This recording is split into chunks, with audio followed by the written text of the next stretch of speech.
Donc on va terminer par une dernière planche. Donc là, si vous n'arrivez pas complètement à voir ou à suivre le tutoriel, c'est pas un problème, parce que là, ça va devenir compliqué. Donc on va reprendre notre arche avec ces deux colonnes, son entrée, de largeur, toutes les trois identiques. Mais cette colonne va avoir la particularité d'être en lévitation. Elle va être légèrement surélevée par rapport au sol, elle va voler, entre guillemets. Donc on va d'abord la dessiner, voilà, deux points de fuite. Donc on fait exactement comme si on faisait en vrai, quoi. C'est-à-dire qu'on reporte les lignes, on trace le haut, le sommet, voilà. Ensuite il n'y a plus qu'à remplir pour avoir nos différentes faces. Donc voilà, donc on retrouve le dessin qui est désormais familier de notre arche.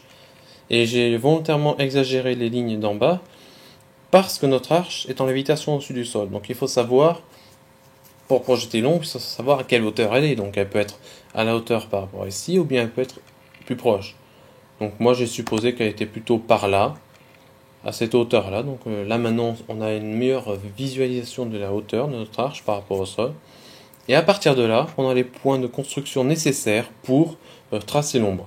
La petite note de complexité sera d'avoir l'ombre du passage des rayons du soleil sous l'arche. Parce que là, des rayons du soleil peuvent passer ici, mais on ne les voit pas. Enfin, ça va devenir assez compliqué. On aura besoin de tracer des traits supplémentaires. Ça va venir.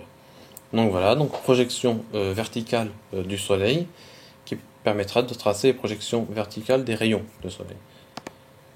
Donc voilà, donc on va d'abord commencer. On peut commencer soit par les projections verticales des rayons, ou soit commencer par les rayons de soleil eux-mêmes. Donc on voit qu'on passe par l'intersection par rapport au niveau du sol. On passe pas par la base, mais on passe par l'endroit où est censé décoller notre arche. Donc voilà, donc là on dessine tous les traits de construction. On ne sait jamais, ça peut être utile. Donc là on sait maintenant que notre ombre va être contenue entre cette ligne-là et cette ligne-là. Après il reste à savoir quelle forme, quelle figure aura notre ombre. Donc on va dessiner ici l'ombre de notre sommet ici, qui part là, donc on a notre sommet là. La projection verticale de ce sommet qui va ici, et la projection verticale du rayon qui est là. L'intersection est là, donc notre sommet est ici. On fait de même pour ce sommet-là. Tac, tac. Et ainsi de suite. Pareil pour ce sommet.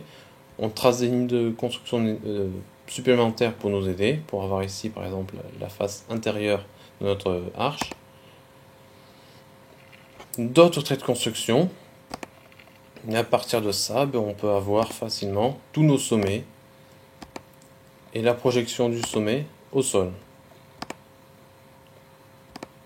Donc, quand on a fini, on devra avoir un dessin complet de notre ombre.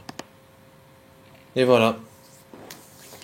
Donc évidemment, il faut être assez attentif lorsqu'on dessine. Il faut vraiment regarder si on a tous nos sommets projetés. Il faut regarder si on a tous nos points d'intersection. Avoir aussi une certaine vision 3D de notre volume pour savoir où les rayons vont passer et où ils ne vont pas passer. Donc ça demande quand même pas mal d'entraînement, pas mal de travail. Donc je vous invite, si vous voulez vraiment savoir dessiner des ombres en perspective, à vous pencher sur le problème, la question. Là, c'est par vidéo, c'est assez petit. Mais voilà.